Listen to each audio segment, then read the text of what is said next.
Welcome back, everyone, for another deep dive. Today we are tackling a book that, it really kind of shook me up a little bit. The book is called Holy Bible Theology, Divinity, and Ecclesiology. It's by Benjamin J. Theophilus. And this author dives deep, way deep, into how the evolution of the Hebrew language may have actually changed the way that we understand the Bible. Yeah, this author is not afraid to challenge traditional thinking at all. He takes us on this really fascinating journey through how Hebrew evolved, and along the way he raises some big questions about how much has actually been lost in translation, especially when it comes to, I think, the most fundamental part of the Bible, God's name. Yeah, it really makes you think, right? How many assumptions do we have about the Bible that aren't actually rooted in solid linguistic understanding? Exactly. And you might be surprised to learn that the Hebrew language that we know today went through a pretty fascinating transformation over centuries. It started with ancient forms like cuneiform and Phoenician, eventually evolving into what's called square script Hebrew, the form that we're familiar with now. And along the way, pronunciation and meaning shifted, which makes the journey of understanding the Bible a lot more complicated than just reading a translation. Right, and that's where I think it gets really, really interesting, because the author points out that ancient Hebrew was more focused on consonants than vowels. And then to make things even more complex, those vowel points that we see in modern Hebrew texts, well, those were actually added much later. And that could have led to some major misinterpretations, especially when it comes to God's name. And that's where this author really throws down the gauntlet. He argues that modern Hebrew, which was revived in the late 19th and early 20th centuries, was heavily influenced by Yiddish and other dialects, meaning that even our modern understanding of biblical Hebrew might actually be skewed, especially when trying to pronounce or understand God's sacred name. Right, it's like Kavli, trying to solve a puzzle, where some of the pieces have changed shape over time. And that brings us to this central point of the book, God's name and the consequences of misinterpreting it. Yeah, he goes deep into the weight and power associated with God's name in the Bible. It's not just a label, it's something that holds immense significance. He even breaks down the different ways that God is referred to, highlighting the subtle but crucial differences between a name, an appellation, an epithet, and a title. Understanding these nuances is key to accurately interpreting the Bible, he argues. So what does the author believe is God's true name in Hebrew then? Well, he explores the common interpretations that we hear today. YHWH, Yahweh, Jehovah. But then he presents his own argument for Yahweh as the most accurate pronunciation. And this is where things get really intriguing. Okay, Maddie. He connects the Hebrew name Yah and Aqua for brotherhood with the Arabic Allah. This suggests a shared linguistic root, hinting at a closer relationship between early Judaism, Christianity, and Islam than we might have imagined. Right. It definitely challenges the idea that these religions are entirely separate entities. It suggests a much deeper interconnectedness at their roots. Yeah, that's right. And this connection actually strengthens his argument for a strict monotheistic interpretation of early Christianity, which brings us to another major point of contention, the concept of the Holy Trinity. This is where he really shakes things up, right? Yeah. He doesn't shy away from challenging long-held Christian doctrines. No, he doesn't. He argues that early Christians were strict monotheists, just like the Jewish communities that they sprang from. And he presents Jesus as God relative, a vessel for God's power, but not equal to God the Father in an absolute sense. And that is a pretty significant departure from traditional Christian theology. It is, but he backs up this claim by citing numerous passages from the Bible. For example, he points to John 14:28, where Jesus himself states, "My Father is greater than I." Right, and I can see how that would support his argument. Exactly. And he goes even further, suggesting that the doctrine of the Trinity might have emerged as a deliberate political tool. Okay, now that's a bold claim. Tell me more. He argues that as Christianity began to spread within the Roman Empire, the concept of the Trinity might have been used to soften the hard edges of monotheism, making it more palatable to a polytheistic audience. So the Trinity as a way to ease the transition and gain acceptance in a different cultural context. Precisely. It's a fascinating perspective, and one that raises some important questions about how doctrines can evolve over time, and how political and social forces can influence theological interpretations. Okay, wow. This is a lot to unpack. We've got ancient Hebrew, linguistic shifts, the power of God's name, the connection between Yah and Allah, and a challenge to the Trinity doctrine. I can already tell this deep dive is going to leave us with a lot to think about. And we haven't even gotten to the author's concept of the divine dilemma, or his interpretation of the Old and New Covenants. This author certainly doesn't shy away from tackling the tough questions. One of the most thought-provoking concepts that he introduces is this divine dilemma, and I'm really curious to hear how you interpret this idea. Oh, the divine dilemma. It's a brilliant way to frame one of the central paradoxes, I think, of Christian theology. You know, this tension between God's infinite love and the need for justice when faced with human sin. Yeah, it's something I think a lot of people wrestle with, right? How can a loving God also be a just God when, we humans constantly fall short? Exactly. And the author presents this dilemma as a real struggle for God. It's this balancing act between love for his creation and the need to address the consequences of sin he doesn't shy away from. The harsh realities of sin and its impact on our relationship with God. So where does Jesus fit into this picture then? How does the author resolve this divine dilemma? Well, this is where the idea of sacrifice comes in. The author argues that Jesus' death on the cross wasn't just an act of love, it was a necessary sacrifice that satisfied God's justice, while also extending his mercy to humanity. It's like a bridge between those two seemingly opposing forces, love and justice. Precisely. And the author uses a rather striking analogy. To drive this point home, he compares God's love to a love scroll made of delicate toilet paper, easily torn and disrespected by our continuous sinning. Oh, wow. It's a powerful image. It really highlights how fragile our relationship with God can be and how our actions can diminish the value of Christ's sacrifice. Right. It's a reminder that grace and forgiveness are incredible gifts, but they shouldn't be taken for granted. Our choices have real consequences. And this brings us to another key theme that the author explores: the nature of sin itself.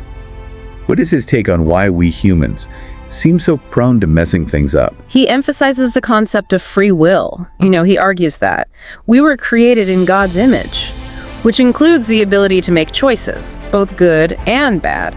It's both a gift and a responsibility. I like how he doesn't shy away from that duality. It's not all sunshine and roses.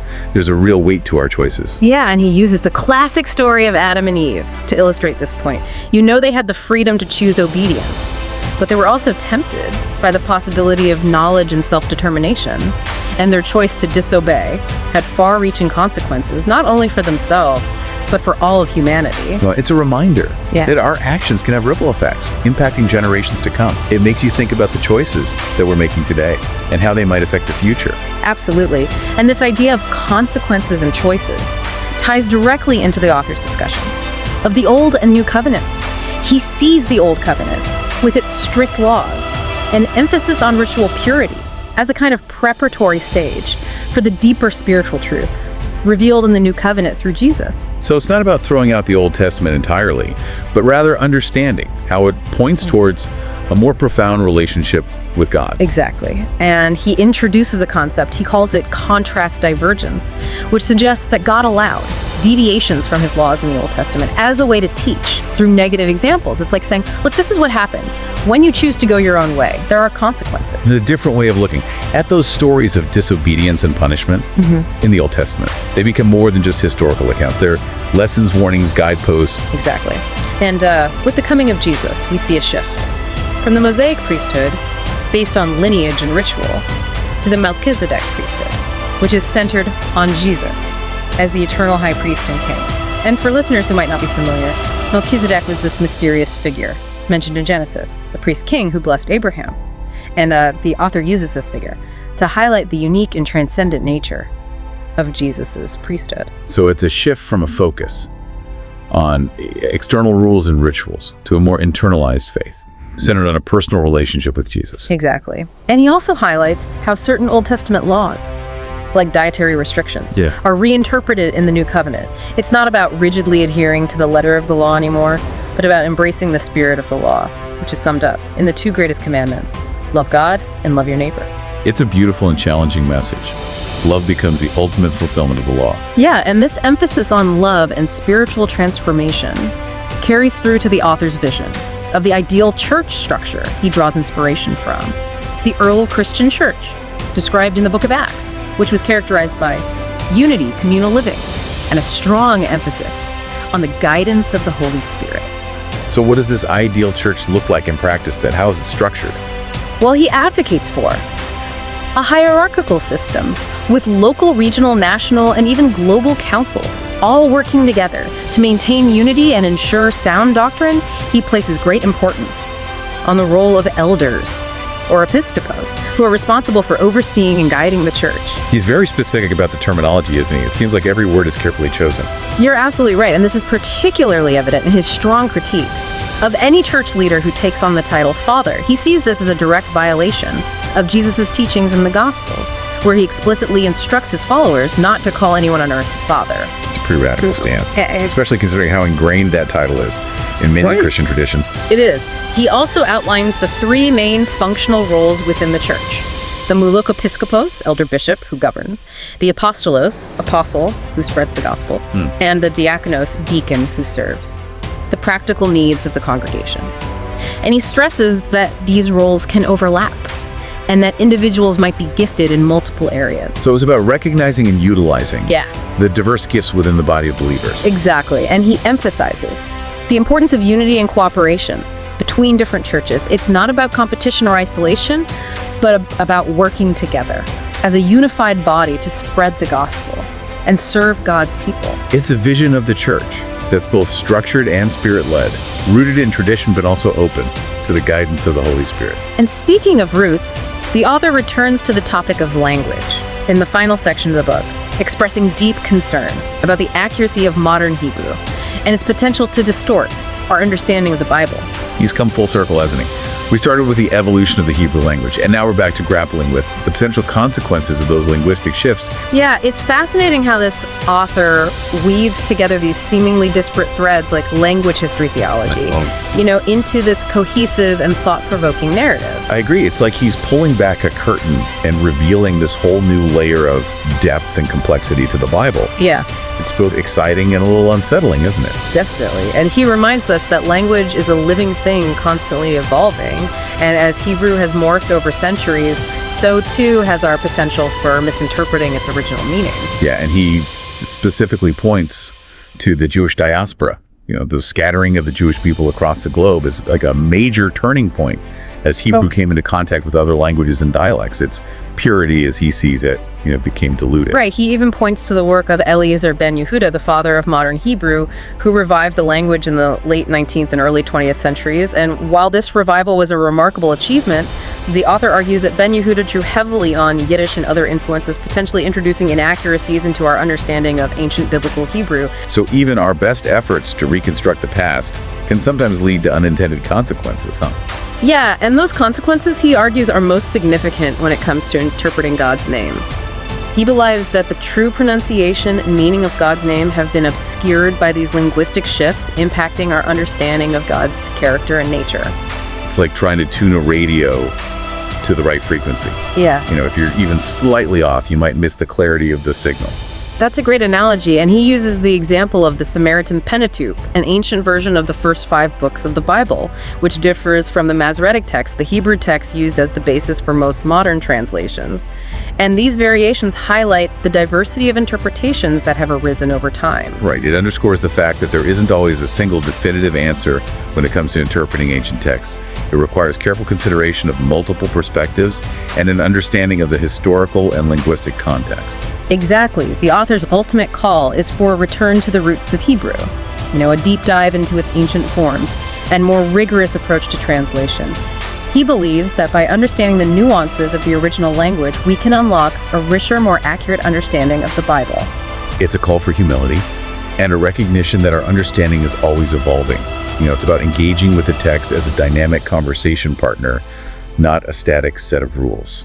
This deep dive into Holy Bible Theology, Divinity, and Ecclesiology has taken us on quite a journey. We've explored the fascinating evolution of the Hebrew language, challenged long-held assumptions about the Trinity, grappled with the concept of the divine dilemma, and gained a new perspective on the relationship between the Old and New Covenants. It's been mind-expanding, to say the least. It's a reminder that the Bible isn't just a dusty old book. It's a leading document that continues to speak to us across time and cultures. And as we've seen, interpreting the Bible requires more than just reading the words on the page. It demands careful consideration of language history and even politics. It's about recognizing the human element in the process of translation and interpretation. The author's certainly given us a lot to ponder as we wrap up this deep dive. I'm left with a question for you, dear listener. How might your understanding of the Bible change if you had access to a more accurate representation of the ancient Hebrew in which it was originally written? Would it deepen your faith, challenge your assumptions, or maybe even spark a whole new set of questions? Keep exploring, keep questioning, and keep diving deep.